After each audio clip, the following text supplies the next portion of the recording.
Of Kittens and Broken Things, Chapter 10. She tried to leave the tower on her own, cloaked and masked, but the labyrinthine security stopped her. She really did not want to hack her way out of the tower. Okay, mostly she didn't want to get caught. She'd brushed up on current hacking techniques, but she still had a lot to learn, and the Citadel Tower was not the best place to find out she sucked. She did have a backdoor into Citadel control, something she arranged before she died, but she was not going to risk exposing that just because she was a coward. She loved her nerd's paradise, but she had to break out, face reality, get back to where she had some control over her own life, away from Garrus. She had Spectre codes, but she'd gotten into the tower on Counselor security protocols, and a Spectre might have powers, but overriding Counselor authority was not one of them. Something she was sure Garrus appreciated.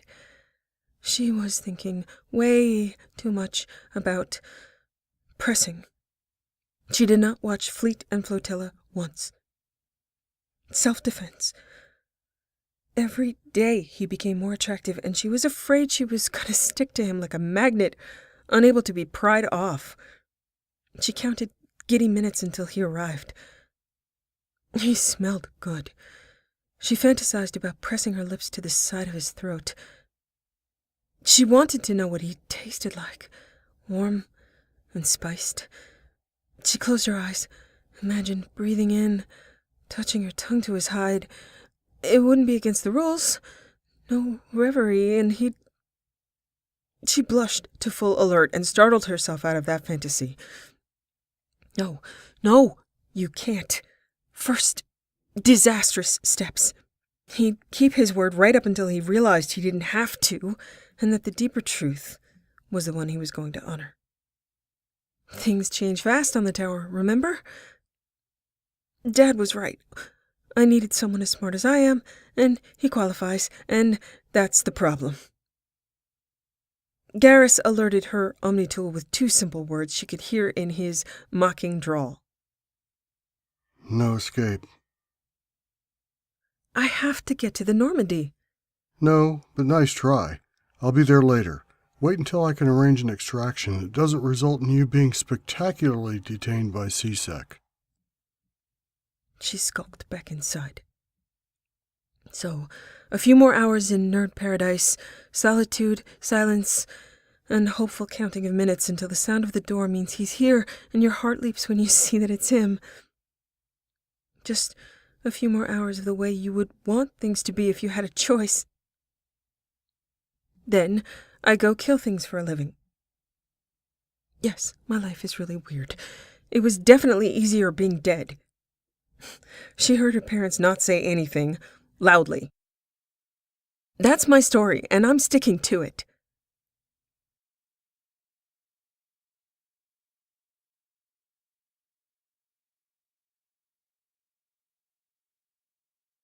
By the time Garrus arrived, it was late enough that she'd wrapped herself in a blanket and fallen asleep on the couch. He did have to let her go, but not without saying goodbye.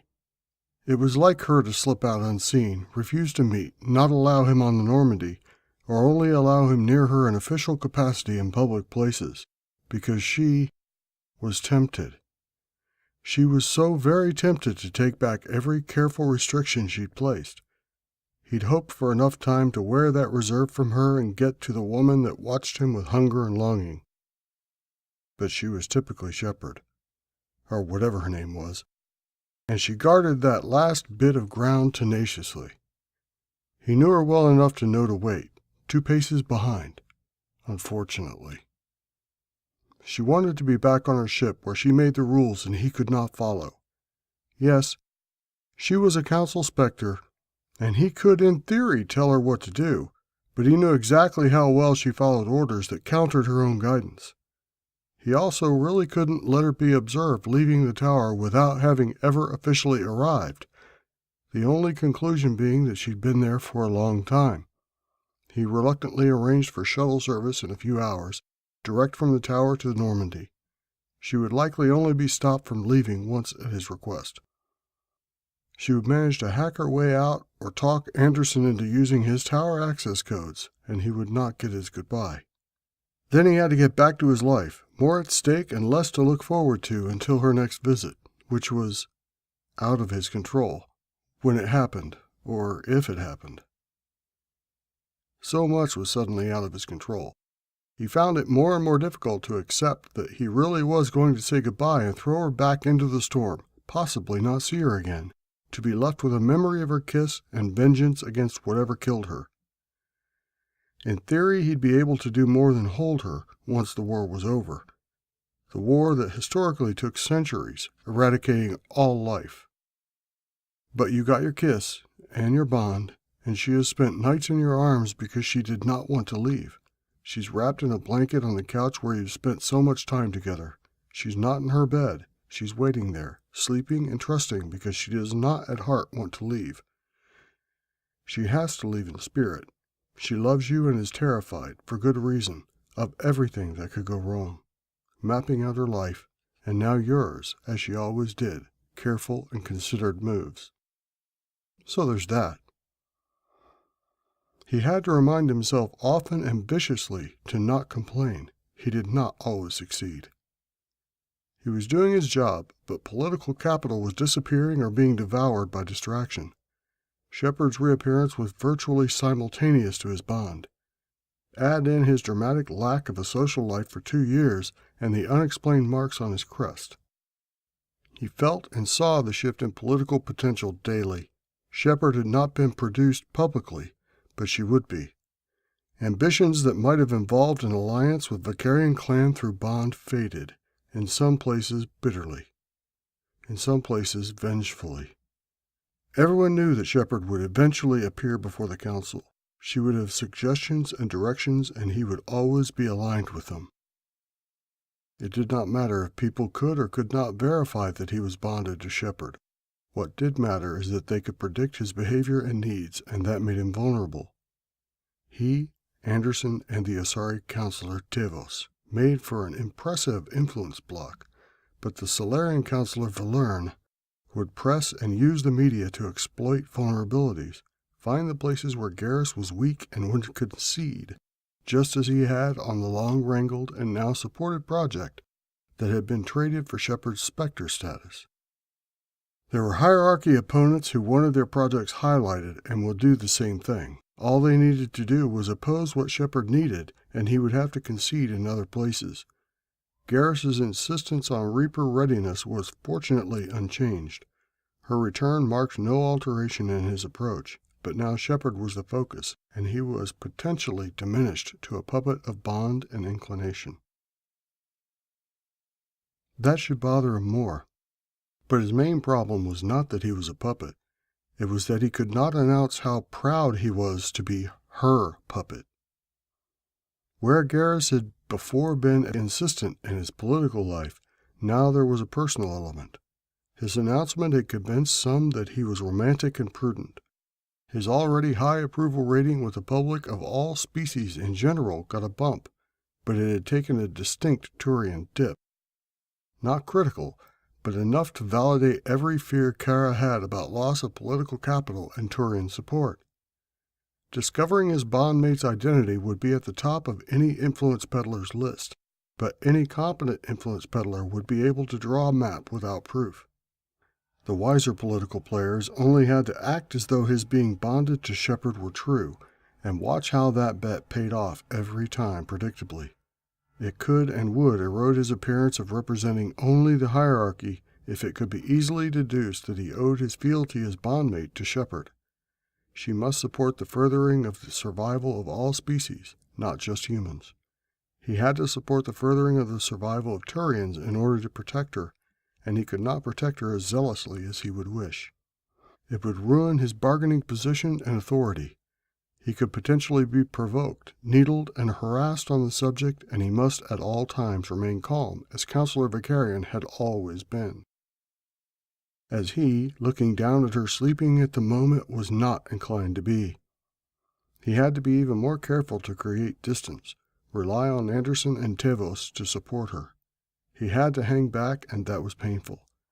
Hang back on the Citadel when he wanted to be next to her. hang back politically, and hedge his position strategically. He was not at imminent risk of losing his position, but he had to concede that his position would face new scrutiny, new assumptions, and he was limited in his ability to maintain Turian confidence and simultaneously support Shepard's admittedly often crazy and extreme by nature to outside scrutiny position. His mother had quelled potential Vicarian outrage and supported his reasoning for private bond. He had not told her about Shepard, but his mother had wished him joy. No doubt his father and mother had guessed and were as willing as Garrus was himself to avoid exposure, only for different motivations. His father was no doubt livid. He had been distinct in his absence. Garrus's mother loved him and wanted to support him, and that was enough reason for her. Solana was hurt at being excluded, but supportive. Although the greater population of the Citadel approved of Counselor Vicarian's announcement of concealed bond as romantic, Turians were not likely to believe that he was bonded to a Turian female for several reasons. A Turian female would need the status boost of being bondmate to the Counselor for her clan much more than her own life. A Turian female would have too much pride to allow her bondmate to presume to protect her in such a seemingly cowardly way. It was un-Turian in character to insist on secrecy, and could be construed as a backhanded insult to CSEC and the more brazen Turian custom of internal, bring-it-on, upfront challenge rather than reticence. Fortunately, Garrus had chosen the new executor, and she had wished him well. His relationship was good with CSEC, no backlash there. They had chosen to overlook the potential insult, instead honoring the face value of protecting a loved one, which was understood more viscerally by other species making up CSEC, no longer fully Turian. The addition of indoctrination was a real, insidious threat, making the cowardly aspect dim in comparison to other historical circumstances. His announcement had been hedging and careful and hoped to create a social fiction that would be privately disbelieved but publicly supported due to very real threat. Though Turians might not believe his social fiction, they would not insist that the Citadel had a perfect handle on all security risks.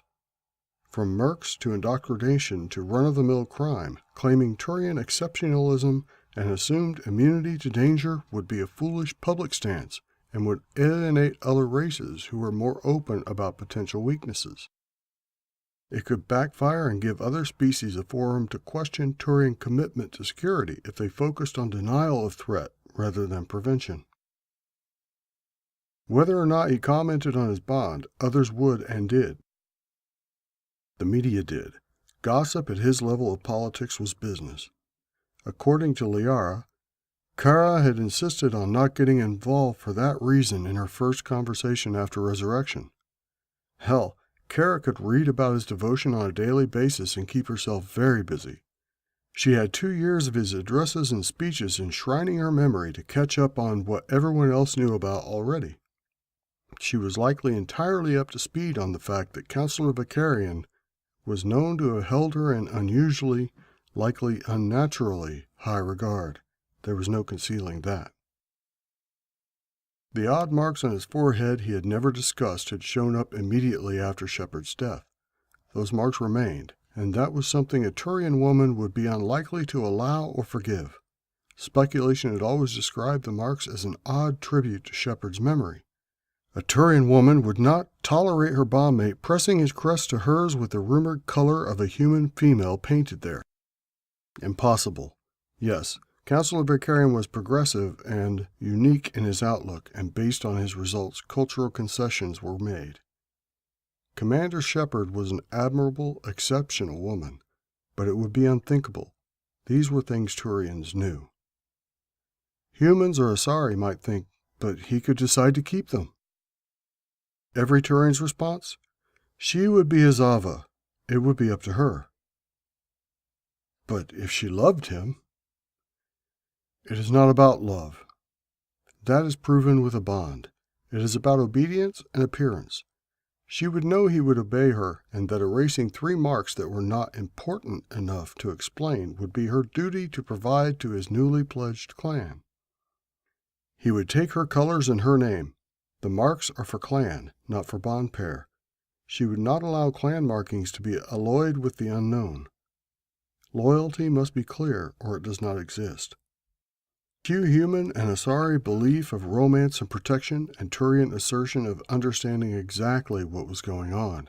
A bond, but no name change, no color change, no identification. Loyalty was in fact clear to those who knew where and how to look. There were those odd things in his office nobody could ever get him to explain. A stuffed animal such as those favored by human children, a reused bottle filled with unknown amber liquid, and an ancient omnitool. They had been enshrined after his return from Entaise in the office of Executor Vicarian and then transferred to Counselor Vicarian's new offices. Draw lines of most likely conclusion between the recklessly romantic gestures and their timing, and they formed an arrow pointed directly at Shepard. It had served him well, even among Turians when she was dead, loyalty and dedication rewarded, hero worship admired as good character. Expectation was that any implied mourning period would pass and he would eventually choose a mate. He had no intentions of such, and though suspicion grew as time passed, nobody could prove it, nor was it anybody's right to do so if his Ava did not. His position afforded him autonomy, and likely only his mother or the Primarch could bring any pressure to bear on the subject. Neither were inclined in that direction. He was still young and must of course choose with care. He was only in his 30s, and often bond or children did not take place until careers were well established, usually not until a later age by decades. He had changed career 5 times, now in only his first year of being counselor. His job was tumultuous and sensitive. It was understood that social concerns were secondary. Now, with the assumption that he was bonded to a living human, a human who had changed the course of history for many, opinion shifted toward the more calculated use of new information, and his devotion was much less a fading memory than a growing certainty. Fortunately, he had not made a single promise to anybody regarding Vicarian alliance or influence, and his mother had abided by that as well. His father had possibly been not as discreet, but he would have to pay that price himself due to his lack of ability to provide implied contracts or promises. His father was not a fool and would not make that Garrus's problem. Garrus's mother had kept her iron hold on Vicarian clan politics, proud of her son and responding to treatment for Corpalis syndrome. Garrus's influence had gotten her into an experimental Solarian program. They had caught it early, and although not all damage to her mind had been reversed, further damage had been prevented. He would owe Valerne a life's worth of debt for that, and Valerne collected in installments. He was not going to tell Kara any of this because she hated it when she was right about things like this. He also hated it when she was right about things like this. He dropped all the things he hated after watching her sleep for a few more minutes, unwilling to lose the opportunity to spend time with her. He would have plenty of time to curse circumstances after she left. He picked her up gently and sat down with her in his lap, this position now familiar to both of them. She stirred only briefly and then curled herself closer to him, hand on his chest. He let her sleep, minutes ticking away to the shuttle pickup point, passively protective now with her sleeping, present but submerged urges to lift her mouth to his, shift her tiny body against his. She was resilient, a survivor, and he didn't think he would crush her. It might force her to withdraw, lose the middle ground of trust, cause her to slip away like quicksilver. With her sleeping, he could contemplate delicacy and protection, his right to that and her unquestioning trust as she moved closer without his urging. Once she opened her eyes, the outcome was unfortunately predictable. She'd see where she was, where she'd moved, and she'd look part guilty, part anguished, and part hungry. He enjoyed the hunger. He despised the guilt and anguish. Time ticked by, and he regretted every moment he had spent on regret, which was foolish and contradictory, and just a measure of his growing desperation. The minutes swept by until he had to wake her. He brushed a finger along her cheek and lifted her, partial protest from her and sleepy rejection. He smiled and lifted her head to press his mouth to her hair. Time to wake up. Time to go. I couldn't let you go without saying goodbye. I didn't want to say goodbye at all. He reached over to the side table and brought out a small package. I got you something. What is it? You mentioned brownies in your message, and I had no idea what they were or what a brownie controversy would be, but I did a little research. This is by popular opinion the best brownie that one can get on the Citadel. You got me a brownie? He nodded solemnly. The best researched brownie. Nobody's gotten me a brownie before. Go ahead and eat it. Shuttle's coming soon. I'll take you to the Normandy. No security, no cameras, no questions. Thank you. I'm keeping it. He smiled and said, Aren't you supposed to eat it? Had he missed some weird brownie custom? Was that the controversy? No, it's my first gift brownie. It's special. I'm keeping it forever. It will become an heirloom of my house. He imagined the Madlus of a Vicarian clan on Palaven in Cyprutine, the spiritual home of the clan. It was a huge, ostentatious building with thousands of residents, recesses in the walls revealing armor and weapons and historical relics. His legacy. By contrast, she did not even claim her own name, had no family and no home. I'd take your last name if you told me what it was, Kara, but you asked me not to ask you. Are you even aware of Turian bond custom? For now, I guess it's just Garrus to you. He said, teasing. You could have a plinth made. What do you think? Encased in crystal or just kept below sub-zero temperatures? Be safe, both. He had promised himself not to fall apart because he wanted her and could not have her, but fell apart the other way, that she wanted silently and had nothing, took nothing, saved everything she could. Not a bite of a brownie, not a kiss, everything saved. Whole for the future she had to create before she could take anything for herself. The boxes at Intaise made frozen and crystallized sense where they hadn't before. Even those were his now. Maybe they would be able to go there together someday. A sacred brownie added to the hoard. Nobody to see as their bed warmed from their skin, silence broken with laughter and moans and whispers. She put the brownie carefully down, wrapped her arms around him, trying to comfort him, protect him. I love my brownie, Garrus. He nuzzled her hair with his crest and tried to control himself, but said before he could stop, I want more time.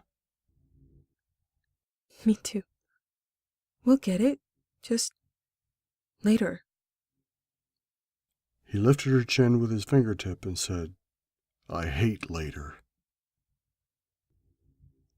No, you don't. It's going to be wonderful. Looking at her face, listening to her voice, imagining what it would be like to finally touch her, he had to concede. I'm going to hold you to that. She was up and out of his arms, blanket abandoned, gathering her things, secreting her heirloom brownie somewhere safe. She made it to the door first, but before she could open it, he stepped behind her and held it closed. She tugged once, and then subsided. She stood still, stiff, not protesting, but in her customary ready-to-bolt stance. He leaned down so his mouth was close to her ear, hearing her heart start to pound. It's all right, Kara. I'm not going to kiss you. No reverie, I promise. A little pressing, but I'm sure you can take it. I told you the negotiation wasn't over. It won't ever be over. I just want you to know that as your bondmate, I feel I need to protest that I did not get to send you off the way I would like. It feels empty to have you walk out, your skin untouched. There are moans from you I haven't heard yet. She started to tremble, weak-kneed and staring straight forward, though she didn't protest when he used the arm not blocking the door to pull her back more tightly to him. He lined up his mandible with the side of her jaw, his mouth close to her ear. Kara, think of all the firsts. Not just the first time my talons trail over your skin, but the first time you trust me. I'll be thinking about what your voice sounds like when you say my name. Your head back and your hair spread out over a pillow with my tongue finding all those firsts. I promise you will not even know you're begging for more. In her inexperience and helplessness, she said exactly the wrong thing to her mind, but exactly the right thing to his. Garrus, please. His hand tightened on her waist and he said, "Spirits, yes, like that. Just like that. You're going to say that again and again, and I will treasure the 1,000th time just like this one. It doesn't matter if you die. I'm still going to count those lost chances as firsts. I will bring you back again or find you in the afterlife, Kara, and I will take every one of them. I will count them up. They will be treasures of our finally named house, and I will count them down again against your mouth, on your skin, in your body, until you know how much I hate saying goodbye to my bondmate for any length of time. And I just don't feel right that she leaves this room without everything I am in her blood, in her heart, in her mind. I belong to you, now and always." It occurred to him that absolutely no Turian in a room with him would fail to notice that her heart was out of control when he spoke to her. He desperately wanted to accidentally make her heart pound, just like this, in mixed, elite company, so there was absolutely no doubt he was hers. She's going to avoid you. She was going to do that anyway. She's not afraid. She's fucking stubborn is what she is. He waited in a hopeful, suspended moment. He thought, Kara, turn around. Give me my first. Let me send the shuttle away. Stay with me. She didn't move. Her pulse-pounded scent of desire that he had wanted to provoke did not go away, but it was shot through slowly with something else. A scent he remembered, something that brought him joy because that meant she was going to win. And if she was going to win, she was Shepard, and she would come back to him. She smelled like metal and desire. He smiled as he waited for her.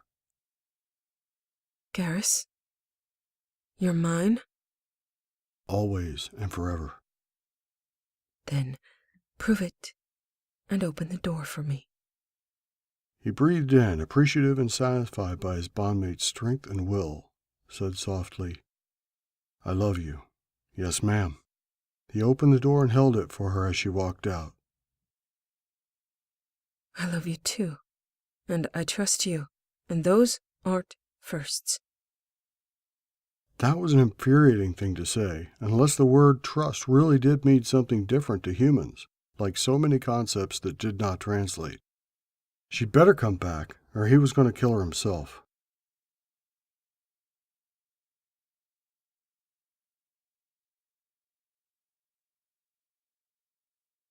Kara was very proud of herself and slightly sickened by getting herself out of the tower without breaking everything. She didn't want to be Shepard with him, but she hadn't seen a choice. Turn in his arms and find those firsts, knowing you won't leave? Or use the power you have over him to walk out, not looking back.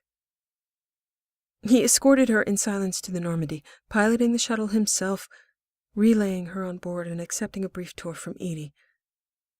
He stopped in the battery, his hand stroking along the armature of the Normandy's main cannons.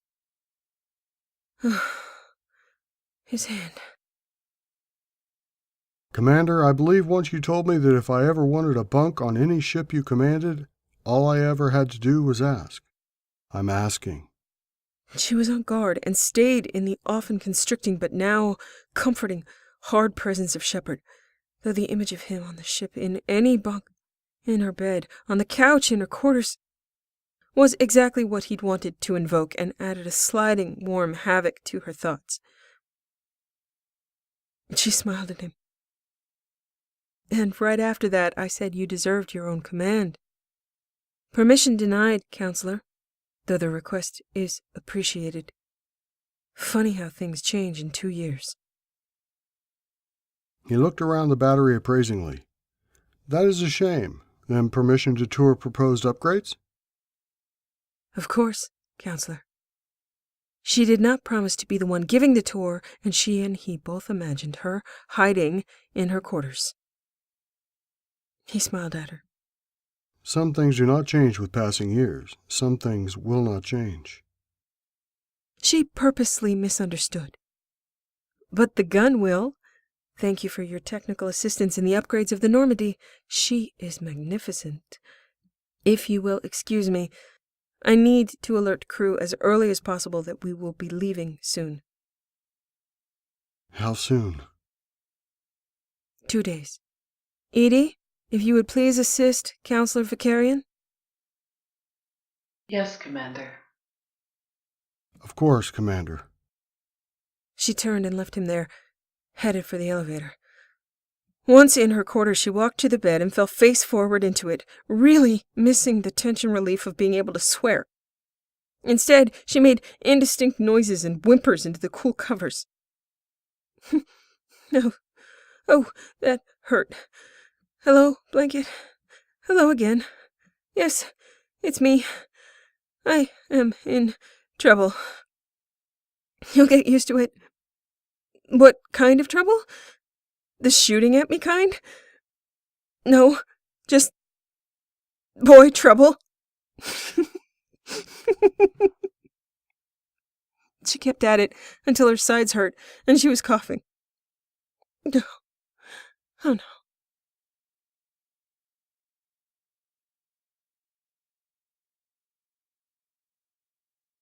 Garrus finished his tour, actively counting the moments where she was gone, knowing the sum total of potential firsts, seconds, and 20ths would haunt him. But for now, there was the warm boost of ego he got from watching Commander Shepard retreat, because that was her only tactical option.